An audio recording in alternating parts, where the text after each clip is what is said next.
السلام علیکم ورحمۃ اللہ وبرکاتہ۔ وعلیکم السلام ورحمۃ اللہ وبرکاتہ۔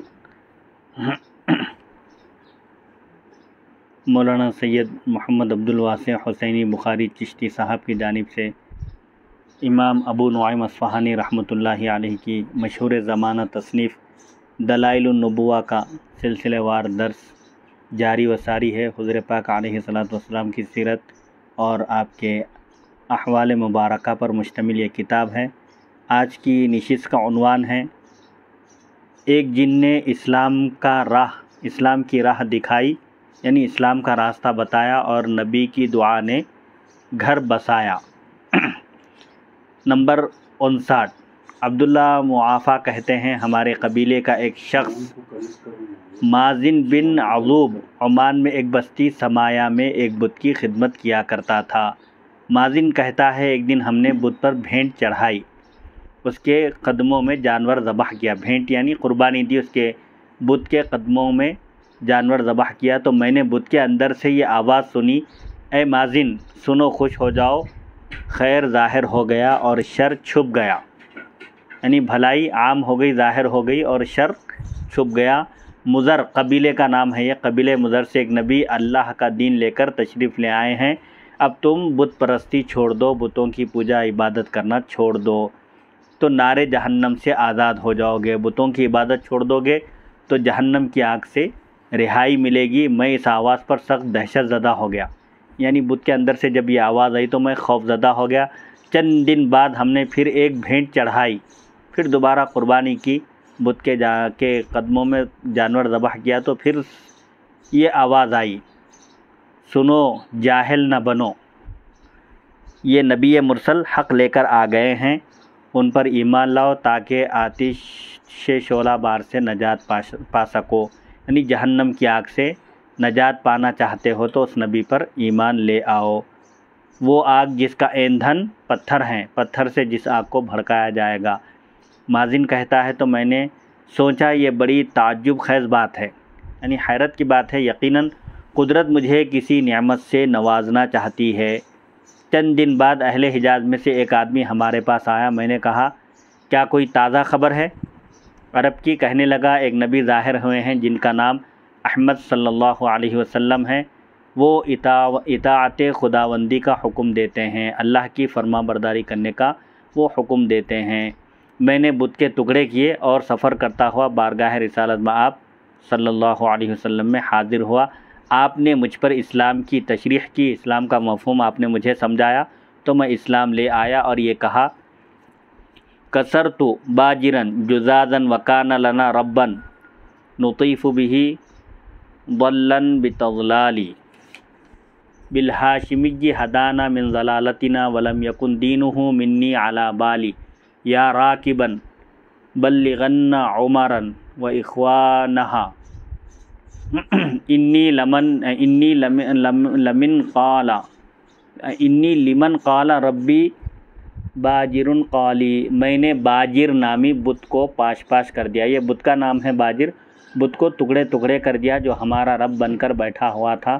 ہم تہ بتہ گمراہی میں پھنسے اس کا طواف کیا کرتے تھے، یعنی مسلسل ہم اٹاٹوپ گمراہیوں میں ہم مبتلا تھے، جس کی وجہ سے ہم بت کے آگے سر جھکاتے اور اس کا طواف کیا کرتے تھے۔ اللہ نے ہمیں رسول ہاشمی کی برکت سے ہدایت دی، ہدایت سے نوازا، حالانکہ ہمیں اس سے پہلے دین اسلام کا کچھ بھی علم نہ تھا۔ میرے شہر کو جانے والے سوار میرے قبیلے بنو عمرو کو پیغام دے دو کہ میں باجر کو خدا ماننے والوں کا سخت دشمن ہوں۔ پھر میں نے عرض کیا یا رسول اللہ صلی اللہ علیہ وسلم، میں گانے، عورت اور شراب کا دل دادا ہوں، یعنی گانے بجانے، عورت اور شراب کا مجھے شوق ہے، جس کے سبب ہم پر قحط سالی آ گئی، مال جاتا رہا، بچے بے حال ہو گئے اور میری تو اولاد ہوئی ہی نہیں۔ دعا فرمائے اللہ تعالیٰ قحط اٹھا لے، یعنی قحط کو دور کر دے، ہمیں توفیق حیا دے اور مجھے اولاد عطا کرے۔ نبی کریم صلی اللہ علیہ وسلم نے فرمایا اے اللہ اسے گانے کی جگہ تلاوت قرآن عطا فرما، حرام کے بدلے حلال اور زنا کے بدلے عفت اور حیا عنایت فرما اور اسے صاحب اولاد بنا۔ چنانچہ آپ صلی اللہ علیہ وسلم کی دعا کی برکت سے ہمارا قحط جاتا رہا۔ علاقہ عمان پر انعام خداوندی کی بارش ہو گئی۔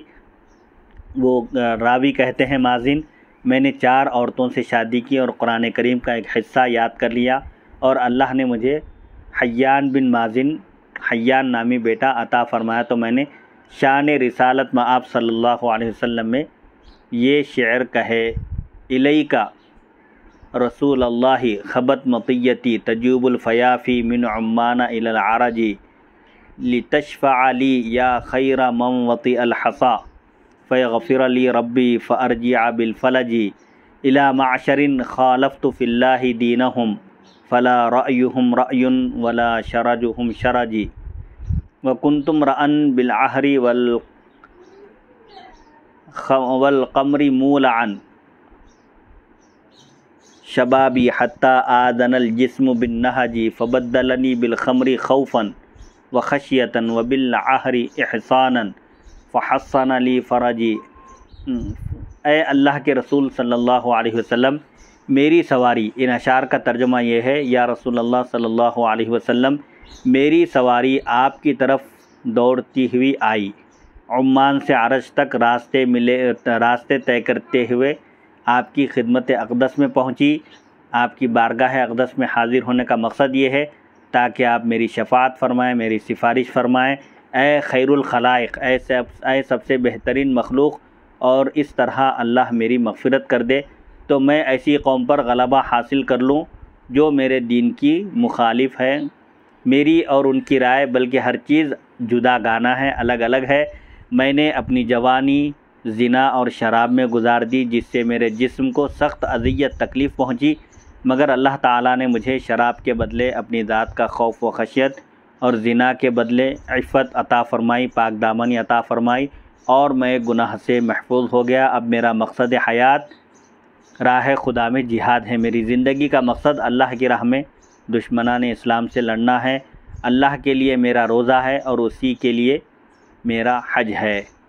نمبر 60، ابن خربوز مکی ایک خثعم قبیلہ ہے، ایک مشہور خثعمی مرد سے روایت کرتے ہیں کہ عرب کسی حرام کو حلال یا حلال کو حرام نہیں قرار دیتے تھے، بلکہ ان کا کام بت پرستی اور بتوں سے فریاد رسی تھا، یعنی بتوں کی عبادت کرنا اور بتوں سے مدد طلب کرنا تھا۔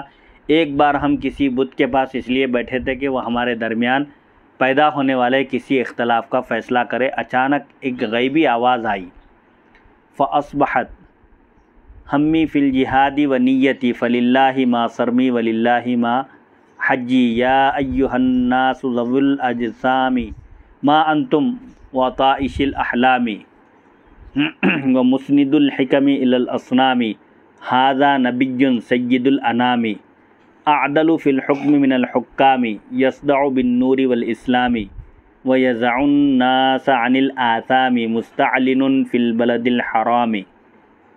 اے صاحب جسم انسانوں، اے جسم رکھنے والے انسانوں، آواز آئی ہے غیب سے، تمہیں بیکار خوابوں سے کیا غرض، کیا مقصد ہے؟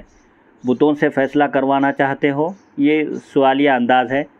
حالانکہ سید الانام علیہ الصلاۃ والسلام بھی موجود ہیں، یعنی جو تشریف لا چکے ہیں، نبی آخر الزماں، جو تمام حاکموں سے زیادہ عادلانہ اور انصاف پر مبنی فیصلہ کرتے ہیں، نور اور اسلام کو ظاہر کرتے ہیں اور لوگوں کو گناہوں سے روکتے ہیں، اور بلد حرام یعنی مکہ مکرمہ میں اعلان حق فرما چکے ہیں۔ ان کی آمد کے باوجود تم بتوں سے امید رکھتے ہو کہ بت تمہارے درمیان پیدا ہونے والے اختلافات کا فیصلہ کریں گے؟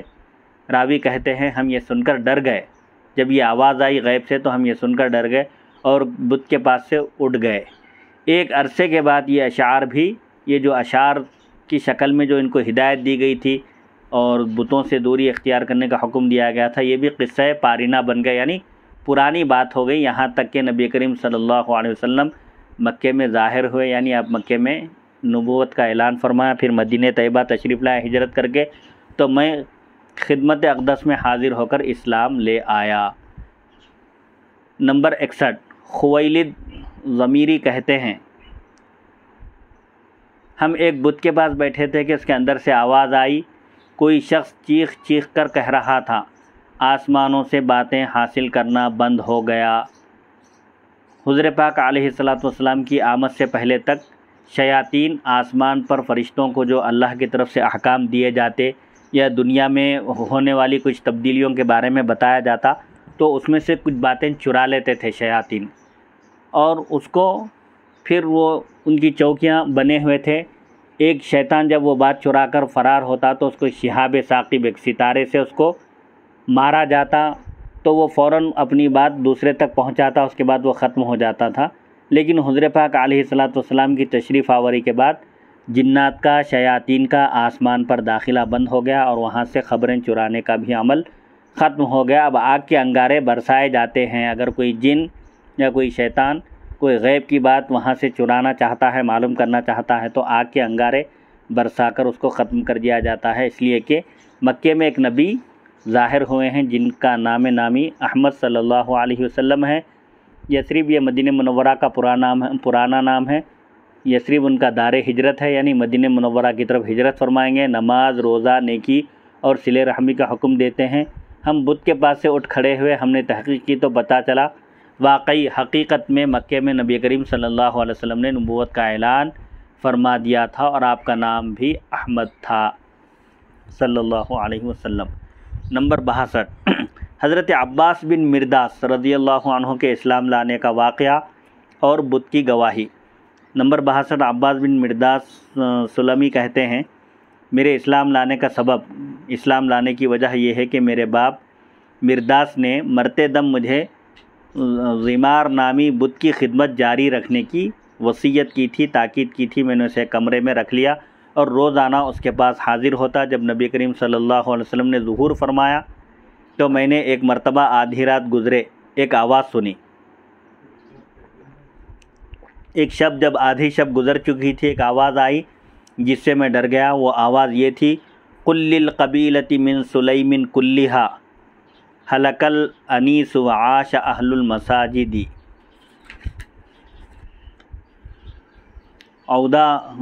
اودی خمار وکان یعبد مرۃ قبل الکتاب الی النبی محمد ان الذی ورث النبوۃ والہدی بعد ابن مریم من قریش مہتدی۔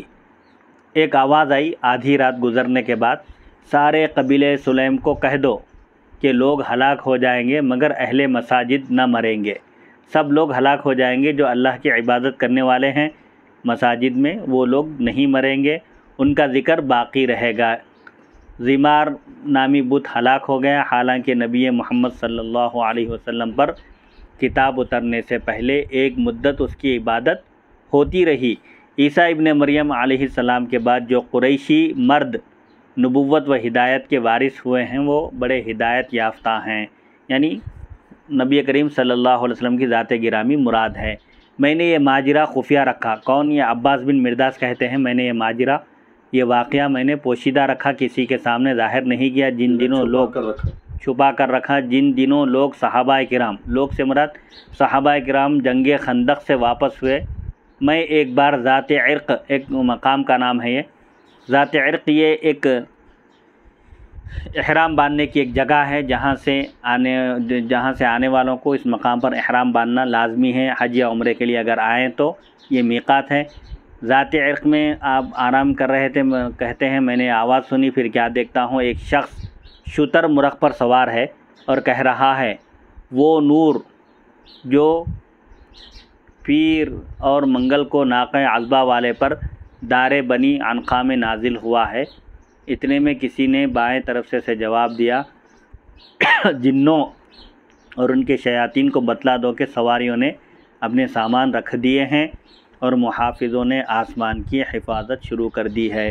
کہتے ہیں میں یہ سن کر خوف کے مارے اٹھ کھڑا ہوا اور مجھے یقین ہو گیا کہ محمد صلی اللہ علیہ وسلم سچے رسول ہیں۔ میں گھوڑے پر سوار ہو کر سفر کرتا ہوا آپ کی خدمت میں پہنچا اور آپ کے ہاتھ پر بیعت کی اور واپس آ کر زمار بت کو نظر آتش کر دیا، یعنی جلا دیا۔ پھر دوبارہ بارگاہ رسالت پناہ صلی اللہ علیہ وسلم میں حاضر ہوا اور یہ اشعار عرض کیے، لعمرک انی یوم اجعل جاہلا زمارا برب العالمین مشارکا وترکی رسول اللہ والاوس حولہ اولئک انصار لہ ما اولئک کتارک سہل الارض والحزن یبتغی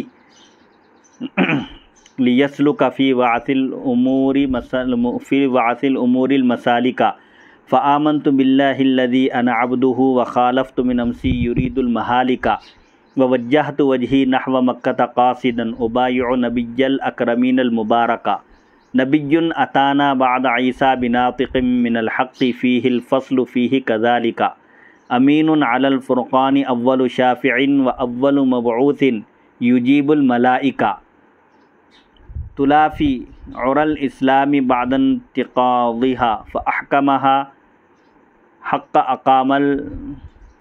فأحكمها حق أقام الماسك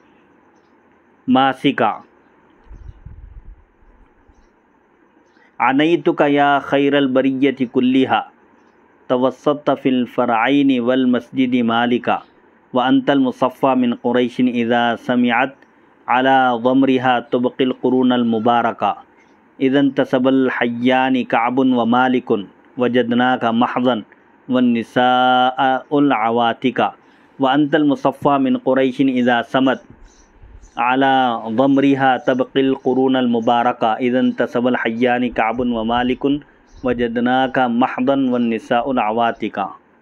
یہ غالباً یہ دو اشعار پھر دوبارہ آ گئے پر ریپیٹ ہو گئے کتابت میں. ان اشعار کا ترجمہ یہ ہے: عباس بن مرداس جب مسلمان ہوئے حضور صلی اللہ علیہ وسلم کی خدمت میں حاضر ہو کر انہوں نے ان اشعار کے ذریعے آپ کی تعریف اور توصیف بیان کی. کہتے ہیں مجھے قسم ہے آپ صلی اللہ علیہ وسلم کی زندگی کی، میں سخت جاہل تھا جب زمار بت کا نام ہے، جب زمار کو اللہ رب العالمین کا شریک ٹھہراتا تھا اس وقت میں جاہل تھا، ناواقف تھا، مجھے اسلام اور دین کے بارے میں معلوم نہیں تھا، اللہ کے رسول کی مخالفت کرتا تھا. جبکہ اوس کے لوگ، اوس یہ قبیلے کا نام ہے مشہور، صحابہ کرام، اوس کے لوگ سے مراد صحابہ کرام آپ کے ساتھی، آپ کے مددگار تھے. ان لوگوں کا کیا کہنا ہے؟ میری حالت ایسی تھی جیسے کوئی شخص اچھی زمین کو چھوڑ کر سخت مشکل اور بے فائدہ کام کے راستے پر چل پڑے اور غم اٹھائے. یعنی اللہ کی وحدانیت کو پہلے مجھے نہیں معلوم تھا. میں بت کی جو عبادت کر رہا تھا اس کی مثال ایسے ہی ہے جیسے کوئی شخص اچھی زمین کو چھوڑ کر سخت مشکل اور بے فائدہ کام کے راستے پر چل پڑے اور غم اٹھائے. پھر میں اللہ پر ایمان لایا جس کا میں بندہ ہوں، پھر میں اس اللہ پر ایمان لایا جس کا میں غلام ہوں، بندہ ہوں، اور گزشتہ زندگی کی مخالفت کرنے لگا جو مجھے ہلاک کرنا چاہتی تھی. یعنی بت کی جو عبادت کرتا تھا اس زندگی کا میں اب مخالف ہو گیا اور میں مکہ مکرمہ کو رخ کیے چل پڑا، مکے کی طرف کا رخت سفر باندھ کر چل پڑا تاکہ مکرم و مبارک امت کے نبی کی بیعت کر لوں. سبحان یہ وہ اللہ، نبی ہیں سبحان اللہ۔ یہ وہ نبی ہیں جو حضرت عیسیٰ علیہ السلام کے بعد ایسا ناطق حق لے کر آئے ہیں جس میں ہر بات کا فیصلہ ہے. ناطق حق بیان کرنے والے نبی ہیں اور جن کے پاس ہر بات کا ہر بہترین فیصلہ ہے. قرآن پر امین ہیں یہ رسول، قرآن کی حفاظت کرنے والے ہیں، سب سے پہلے سفارش کرنے والے ہیں، شفاعت کرنے والے ہیں، اور پہلے نبی ہیں جو فرشتوں کو جواب دیتے ہیں. یعنی فرشتوں سے براہ راست گفتگو کرتے ہیں اور ان کو دیکھتے ہیں. انہوں نے آ کر اسلام کی رسی مضبوط کر دی جو ٹوٹ گئی تھی. سبحان اللہ، سبحان اللہ۔ حضور پاک علیہ السلام نے اسلام کی دین حق کی رسی جو ٹوٹ گئی تھی، بوسیدہ ہو گئی تھی، ٹوٹنے کے قریب تھی، آپ نے آ کر اس کو جوڑ دیا اور مضبوط کر دیا. اے سب مخلوق سے بہتر نبی، آپ حسب و نسب اور بزرگی کے اعلیٰ مقام کے حامل ہیں، یعنی اعلیٰ مقام پر فائز ہیں. قریش جب اپنے کمزور جسم کے ساتھ اٹھتے ہیں تو آپ وہ پاکیزہ شخصیت ہیں جو ہر زمانے میں مبارک رہیں گے. جب کعب اور مالک دو قبیلے اپنا نسب بیان کرتے ہیں تو ہم آپ کا نسب سب سے زیادہ پاکیزہ اور معزز پاتے ہیں. سبحان اللہ، سبحان اللہ۔ نمبر 63، عباس بن مرداس کہتے ہیں میں ایک مرتبہ دور خلافت ابوبکر صدیق رضی اللہ عنہ میں مدینہ شریف میں دن کے 12 بجے ایک درخت کے سائے میں بیٹھا ہوا تھا. اتنے میں سفید شتر مرغ پر سوار ایک سفید رنگ اور سفید پوش یعنی سفید لباس والا آدمی آیا. بڑی تیزی سے چل رہا تھا. میں نے دل میں کہا بخدا میں اسے ضرور پکڑوں گا. جب وہ میرے قریب سے گزرا تو کہنے لگا اے عباس، قبیلہ مرداس کے سردار کے بیٹے، کیا تم نے جن اور ان کے شیاطین نہیں دیکھے؟ جنگ اپنی سانس ختم کر چکی ہے اور آسمان پر پہرے بیٹھ گئے ہیں۔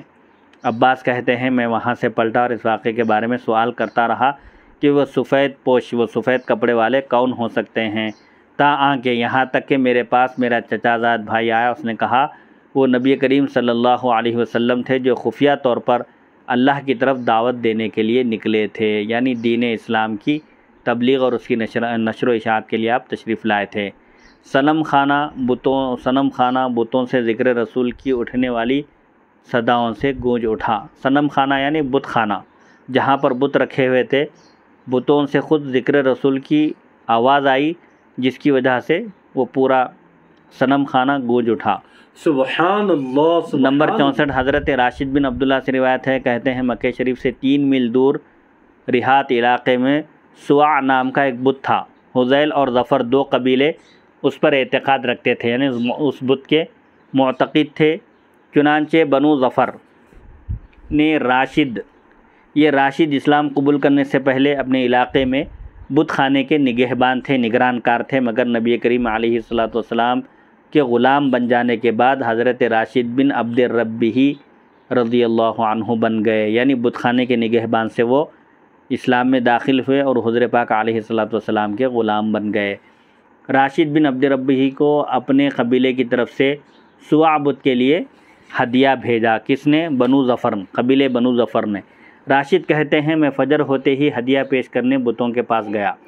سواع سے پہلے والے بت سے آواز آ رہی تھی، بہت بڑی حیرانی ہے کہ بنو عبد المطلب سے ایک نبی ظاہر ہوئے ہیں جو زنا، سود اور بتوں کے نام پر جانور کو ذبح کرنے سے منع کرتے ہیں۔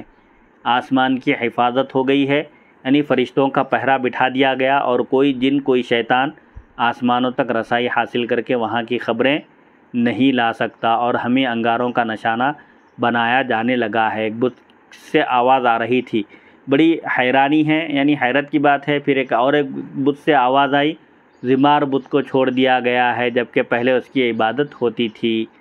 احمد صلی اللہ علیہ وسلم سریر آرائے نبوت ہو گئے ہیں، یعنی نبوت کے تخت پر حضور پاک علیہ الصلوۃ براجمان ہو گئے ہیں، تشریف لا کر بیٹھ چکے ہیں۔ نماز ادا کرتے ہیں، زکوٰۃ دیتے ہیں، روزہ، نیکی اور صلہ رحمی کا حکم دیتے ہیں۔ اس نبی کی پاکیزہ تعلیمات کیا ہیں؟ نماز، روزہ، زکوٰۃ ہے اور صلہ رحمی، رشتہ داروں کے ساتھ حسن سلوک کا حکم دیتے ہیں۔ پھر ایک اور بت سے آواز آنے لگی، ابن مریم یعنی حضرت عیسیٰ علیہ السلام کے بعد نبوت و ہدایت کے وارث بننے والے آسمان ہدایت کا آفتاب ہیں۔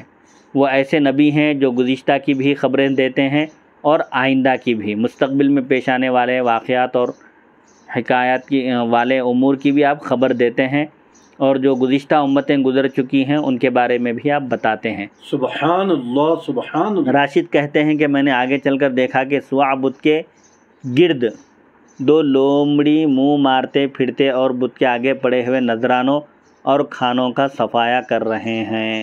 سواع نامی بت کے اطراف 2 لومڑیاں گشت کر رہی تھی، پھر رہی تھی، اور جو نذرانے کھانے وغیرہ جو رکھے ہوئے تھے وہ بت کے سامنے وہ سب کھا رہے تھے۔ پھر وہ دونوں لومڑی اس کے سر پر بیٹھ کر پیشاب کرنے لگے۔ تب راشد نے کہا رب یبول الثعلبان برأسہ لقد ظل من بالت علیہ الثعالب، جس کے سر پر لومڑی پیشاب کرے تو کیا وہ معبود ہو سکتا ہے؟ ہائے ہائے ہائے، کیا بات ہے! ایسے رب کی تو ذلت کی کوئی انتہا نہیں۔ سبحان اللہ سبحان اللہ۔ یہ ان دنوں کی بات ہے جب نبی کریم صلی اللہ علیہ وسلم نے مدینہ طیبہ کی طرف ہجرت کی، تو راشد بھی مدینہ طیبہ میں نبی کریم صلی اللہ علیہ وسلم کے پاس پہنچے، ان کے ساتھ ان کا کتا بھی تھا۔ ان دنوں راشد کا نام ظالم اور ان کے کتے کا نام راشد تھا۔ نبی کریم صلی اللہ علیہ وسلم نے پوچھا تمہارا نام کیا ہے؟ کہا ظالم۔ فرمایا کتے کا نام کیا ہے؟ کہا راشد۔ آپ نے فرمایا تم راشد ہو اور تمہارا کتا ظالم، اور ساتھ ہی آپ مسکرا پڑے، یعنی ان کا حضور پاک علیہ السلام کا یہ طریقہ کار تھا کہ کسی کا برا نام دیکھتے تو آپ اچھے نام سے بدل دیا کرتے تھے۔ چنانچہ آپ نے فرمایا ظالم کتے کا نام ہے اور تمہارا نام راشد یعنی ہدایت یافتہ ہے، یہ کہہ کر آپ مسکرا دیے۔ راشد نے نبی کریم صلی اللہ علیہ وسلم کی بیعت کی اور کچھ عرصہ مدینے میں ٹھہرے، قیام کیے، پھر آپ سے اپنے علاقے رہات میں زمین کا ایک ٹکڑا الاٹ کرنے کی یعنی کچھ زمین عطا کرنے کی درخواست کی اور اس کی حدود بیان کی۔ نبی کریم صلی اللہ علیہ وسلم نے علاقے رہات میں معلات، مقام بدر کے نزدیک ایک جگہ کا نام ہے، معلات پر انہیں ایک قطعہ زمین دے دیا، زمین کا کچھ حصہ دے دیا رہائش کے لیے، جو گھوڑے کی ایک گردش کے مطابق کشادہ اور 3 پتھر پھینکنے کے برابر لمبا تھا، اور پانی سے بھرا ایک برتن بھی دیا جس میں آپ نے اپنا لعاب دہن ڈال دیا اور فرمایا اسے قطعہ زمین کے بلند حصے پر ڈال دینا اور لوگوں کو بچے ہوئے پانی سے باز نہ رکھنا، یعنی روکنا نہیں لوگوں کو بچا ہوا پانی پینے سے، یعنی وہاں چشمہ پھوٹے گا جس سے لوگوں کو منع نہ کرنا، یعنی یہ پانی ڈالنے کے بعد وہاں سے ایک چشمہ جاری ہوگا، چشمہ ابل پڑے گا، اس پانی سے لوگوں کو روکنا نہیں، لوگوں کو وہ پانی استعمال کرنے دینا۔ انہوں نے ایسا ہی کیا، چنانچہ وہاں کثرت سے پانی ابلنے لگا اور آج تک ابل رہا ہے۔ پھر انہوں نے وہاں کھجوریں اگائیں، یعنی کھجور کے درخت لگائے۔ کہتے ہیں سارا علاقہ رہات اس چشمے سے فیضیاب ہوتا ہے، لوگ اسے چشمہ رسول کہتے ہیں، اس سے غسل کرتے ہیں تو ہر مرض سے، ہر بیماری سے شفا ملتی ہے۔ سبحان اللہ۔ حضرت راشد نے حضور صلی اللہ علیہ وسلم کے ارشاد کے مطابق قطعہ زمین کی لمبائی مقرر کرنے کے لیے جو پتھر پھینکا تھا وہ رکیب الحجر تک پہنچا تھا۔ اس کے بعد حضرت راشد سوا بت کی طرف لپکے اور اسے پاش کر ڈالا، یعنی اس بت کو آپ نے توڑ ڈالا۔ گوشت کے ایک لوتھڑے جیسا انسان آمد رسول کی بشارت دیتا ہے۔ نمبر 65، عبداللہ بن زحیلی سے روایت ہے کہ ایک شخص حضرت ابن عباس رضی اللہ عنہما کے پاس آیا، کہنے لگا ہمیں معلوم ہوا ہے کہ آپ فرماتے ہیں اللہ تعالیٰ نے اولاد آدم علیہ السلام میں سطیح جیسا کوئی انسان نہیں بنایا۔ ایک شخص کا نام ہے سطیح۔ آپ نے فرمایا ہاں، اللہ نے سطیح غسانی کو گوشت کا ایک لوتھڑا بنایا تھا، اسے کھجوروں کی ٹہنیوں سے بنی ہوئی ایک چٹائی پر ڈال کر وہ جہاں وہ چاہتا لے جایا جاتا تھا۔ اس کے وجود میں ہڈی تھی نہ پٹھا تھا، بعض لوگ جیسے بالکل سکڑے ہوئے ہوتے ہیں، مختصر اس طرح وہ ایک بس گوشت کا ایک ٹکڑا تھے۔ ایک شخص جن کا نام سطیح تھا، ان کو کہیں جانا ہوتا تو چٹائی پر ڈال کر ان کو اٹھا کر لے جایا جاتا تھا۔ ان کے وجود میں، ان کے جسم میں نہ ہڈی تھی نہ پٹھا تھا، کھوپڑی تھی نہ ہاتھ، اسے سر سے پاؤں تک ایک کپڑے میں لپٹ دیا جاتا۔ زبان کے علاوہ اس کے وجود کا کوئی حصہ حرکت نہ کرتا تھا۔ جب اس نے مکہ آنے کا ارادہ کیا تو اسے چٹائی پر ڈال کر لایا گیا، چنانچہ 4 قریشی مرد، قبیلہ قریش کے 4 مرد، عبد شمس اور ہاشم، حضور صلی اللہ علیہ وسلم کے پردادا، عبد مناف کے بیٹے حضرت ہاشم، حوس بن مہر اور عقیل ابی وقاص، اسے آزمانے کے لیے اپنا نسب بدل کر اس کے پاس آئے۔ اس کی آزمائش کے لیے، اس کا امتحان لینے کے لیے اپنا نسب بدل کر بیان کیے۔ کہنے لگے ہم بنو جمع سے تعلق رکھتے ہیں، قریش سے تعلق رکھتے ہیں، کہنے کے بجائے کسی اور قبیلے کا نام لیا۔ ہمیں تمہارے آنے کی اطلاع ملی، معلوم ہوا ہے کہ تم مکہ آئے ہو تو ہم تم سے ملاقات کے لیے چلے آئے، یہ ہمارا اخلاقی فرض تھا۔ پھر عقیل نے ہندی تلوار اور رودینی برچھا بطور ہدیہ پیش کیا۔ ہندوستان کی بنی ہوئی تلوار اور رودین ایک مقام کا نام ہے، وہاں کا برچھا یعنی بھالا، جو جنگوں میں جو آلات استعمال ہوتے تھے اسلحہ، وہ تحفے کے طور پر پیش کیا، جسے بیت حرام کے دروازے پر رکھ دیا گیا تاکہ معلوم کریں کہ سطیح کو ان کی خبر ہوتی ہے یا نہیں۔ سطیح کہنے لگا عقیل مجھے اپنا ہاتھ دکھاؤ۔ اس نے اپنا ہاتھ آگے کیا تو وہ کہنے لگا اے عقیل، قسم ہے راز جاننے والے اور گناہوں کو معاف کرنے والے کی، اور قسم ہے پورا ہونے والے وعدے اور حضرت ابراہیم کے تعمیر کردہ کعبے کی، تم میرے پاس ہندی تلوار اور رودینی برچھے کا تحفہ لائے ہو۔ کہنے لگے سطیح تم نے سچ کہا۔ یہ چیزیں ابھی سطیح کو بتائے نہیں، باہر ہی رکھ دیے تھے، تو سطیح نے دیکھ کر کہہ دیا۔ سطیح نے کہا قسم ہے اس کی جو خوشی لاتا قوس قزح بناتا، صبح خرام و روشن جبیں گھوڑے پیدا کرتا، اور خشک و تر خرما و نخل خرما اگاتا ہے، یعنی اللہ تعالیٰ کی ذات کی قسم جو کھجور کے درخت اگاتا ہے، خشک بھی تر بھی، کوا جدھر اڑا برکت لایا، اور یہ خبر لایا کہ یہ آنے والے لوگ بنو جمع سے نہیں، پتھریلی زمین مکے میں آباد قریش سے ہیں۔ انہوں نے کہا سطیح تم نے سچ کہا، ہم بیت حرام کے رہنے والے ہیں، خانہ کعبہ کے رہنے والے ہیں، تمہارے علم کی شہرت سن کر تمہاری ملاقات کے لیے بےتاب ہو گئے، ہمیں بتلاؤ کہ ہمارے دور میں اور اس کے بعد کیا ہونے والا ہے، شاید تمہیں اس کی خبر ہو۔ کہنے لگا اب تم نے سچ کہا، تو اللہ نے جو مجھ پر الہام کیا ہے مجھ سے لے لو، اے اہل عرب تم بڑھاپے کے دور میں ہو، تمہاری اور عجم کی ایک جیسی بصیرت ہے، تمہارے پاس علم ہے نہ فہم، یعنی تمہارے پاس نہ علم ہے نہ سمجھ ہے، تمہارے بعد اہل فہم لوگ آ رہے ہیں جو کئی علوم کے حامل ہوں گے، وہ بتوں کو توڑتے اور عجم کو قتل کرتے ہوئے روم تک جا پہنچیں گے۔ قریشی لوگوں نے کہا سطیح یہ لوگ کون ہوں گے؟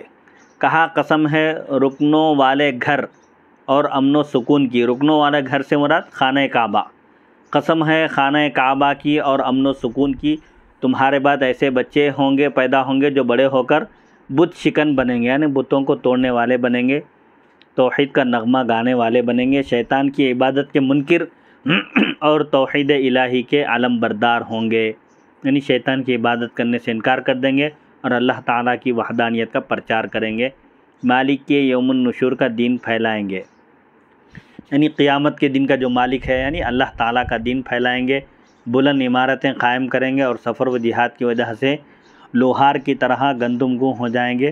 کہنے لگے سطیح یہ کس نسل سے آئیں گے، یعنی کس کی نسل سے ہوں گے؟ کہا اس خدا کی قسم جو سب سے برتر کثیر العطا ہے، یعنی جو سب سے بزرگ اور برتر ہے اور خوب عطا کرنے والا ہے، قوموں کو تباہ کرنے والا اور کمزوروں کو قوت دینے والا ہے۔ وہ لوگ ہزاروں کی تعداد میں بنو عبد شمس اور بنو عبد مناف سے پیدا ہوں گے۔ قریشیوں نے کہا ہائے برائی، تم یہ کیسی خبر دے رہے ہو، بتلاؤ وہ کس شہر سے تعلق رکھتے ہوں گے جو دنیا میں ایک عجیب و غریب انقلاب برپا کریں گے، ان کا تعلق کس شہر سے ہوگا؟ کہنے لگا خدائے لم یزل ولا یزال کی قسم، یعنی جو خدا ہمیشہ سے ہے اور ہمیشہ رہے گا اس کی قسم، اسی شہر مکہ سے ایک نوجوان اٹھے گا جو ہدایت کی طرف بلائے گا، بت پرستی، حجر پرستی اور جھوٹ سے کنارہ کش اور خدائے وحدہ کا پرستار ہوگا، یعنی بتوں کی عبادت سے، پتھروں کو پوجنے سے اور جھوٹ سے الگ ہوگا، علیحدہ ہوگا، دور رہے گا اور صرف اللہ کی عبادت کرنے والا ہوگا۔ پھر اللہ تعالیٰ اسے وفات دے گا، ایسے میں اسے سراہا جاتا ہوگا، وہ زمین سے غائب اور آسمان میں حاضر ہوگا، پھر اس کا کام صدیق سنبھالے گا جو صحیح فیصلہ کرے گا اور حقدار کو بلا کم وقاص حق لوٹائے گا، یعنی ان کے وصال کے بعد ان کے جانشین صدیق اکبر ہوں گے جو صحیح فیصلہ کریں گے اور حقدار کو بلا کم وقاص اس کا حق لوٹائیں گے، پھر حقدار کو بلا کم وقاص بغیر کمی زیادتی کے جس کا حق اس کو دلائیں گے، پھر اس کا کام ایک عادل و آزمودہ کار سردار ہاتھ میں لے لے گا، یعنی حضرت ابوبکر صدیق رضی اللہ عنہ کا جب وصال ہوگا تو ایک انصاف پسند اور تجربے کار سردار یعنی حضرت عمر بن خطاب رضی اللہ عنہ خلافت کی باغ ڈور سنبھالیں گے، وہ غلط بات سے بیزار، مہمان نواز اور بڑے حق پسند ہوں گے، ان کے بعد جو ذمہ داری سنبھالیں گے ان کے یہ اوصاف ہوں گے، پھر ایسا شخص اس کا جانشین بنے گا جو اپنے کام کا دھنی اور جہاں دیدہ ہوگا، یعنی کام کرنے کی دھن ہوں گی جن کو اور جو تجربے کار ہوں گے، مگر کچھ جماعتیں ان کے گرد جمع ہو جائیں گی اور غضب و انتقام کی شدت میں انہیں قتل کر دے گی اور وہ بوڑھا مقصد براری کے لیے ذبح کر دیا جائے گا، یعنی حضرت عثمان بن عفان رضی اللہ عنہ کی طرف اشارہ ہے کہ بلوائی باغی قوم آپ کو شہید کر دے گی، اور پھر اس کی حمایت میں خطیب اٹھ کھڑے ہوں گے، پھر اس کا نائب ایسا شخص بنے گا جس کی رائے ہوگی اور زمین میں فساد قائم کرے، پھر اس کا بیٹا جانشین ہوگا، یعنی پھر اس کا نائب ایسا شخص ہوگا جس کی رائے بری ہوگی اور زمین میں فساد قائم کرے، پھر اس کا بیٹا جانشین ہوگا، باپ کے جمع کردہ مال پر قابض ہو جائے گا، لوگ بہت کم اس کی تعریف کریں گے، وہ سارا مال خود ہڑپ کر لے گا، کھا جائے گا اور اپنی اولاد کے لیے چھوڑ جائے گا، پھر کئی بادشاہ آئیں گے اور یقیناً خون بہتا رہے گا۔ القصہ یعنی خلافت راشدہ، خلافت علی منہاج النبوت، نبوت کے نہج پر خلافت راشدہ تقریباً 30 سال رہے گی، جس میں حضرت سیدنا ابوبکر صدیق رضی اللہ عنہ سے لے کر حضرت سیدنا امام حسن ابن علی رضی اللہ عنہما کے جو 6 ماہ ہیں خلافت کے، یہ شامل ہیں۔ اس وقت تک خلافت راشدہ ہوگی، اس کے بعد پھر بادشاہت آئے گی اور خون خرابہ ہوگا اور آپس میں جنگیں ہوں گی، اور یہ سلسلہ قیامت تک چلے گا، اور یہ سلسلہ قیامت تک چلے گا، کیونکہ حضرت پاک علیہ الصلوۃ والسلام نے بھی ایک حدیث میں فرمایا تھا کہ ایک فتنے کا دروازہ ہے، ایک فتنے کے درمیان ایک دروازہ ہے، رکاوٹ ہے، وہ رکاوٹ اگر ختم ہو گئی تو پھر فتنوں کا دروازہ ہٹ جائیں گا بازو سے، تو فتنے رونما ہوں گے اور قیامت تک پھر تلوار میان میں نہیں جائے گی، نیام میں، یعنی قیامت تک تلوار چلتی رہے گی اور فتنے رونما ہوتے رہیں گے۔ تو حضرت عمر رضی اللہ عنہ کے وجود مبارک تک، جب تک آپ حیات تھے اس وقت تک ایسے کوئی فتنے رونما نہیں ہوئے، کیونکہ آپ ان کے لیے سد باب تھے، ان فتنوں کے لیے آپ بہت بڑی رکاوٹ تھے۔ جب آپ کی شہادت ہوئی تو وہاں سے پھر فتنوں کا آغاز ہو گیا۔ یہ اگلی نشست سے شروع کریں، اگلی نشست انشاءاللہ بول دیجیے۔ انشاءاللہ یہ دنیا نجم شناسی کے تاجور آمد رسالت کی بشارت دیتے ہیں، یعنی آمد رسول صلی اللہ علیہ وسلم کی خوشخبری دیتے ہیں۔ کون؟ جو غیب کی خبریں دینے میں اس وقت جو کاہن مشہور تھے اور جن کو اپنے وقت کا بہترین اور ماہر مانا جاتا تھا، انہوں نے بھی حضرت پاک علیہ الصلوۃ والسلام کی آمد کی خبر دی ہے۔ انشاءاللہ اگلی نشست میں نمبر 66 سے اگلی نشست کا آغاز ہوگا۔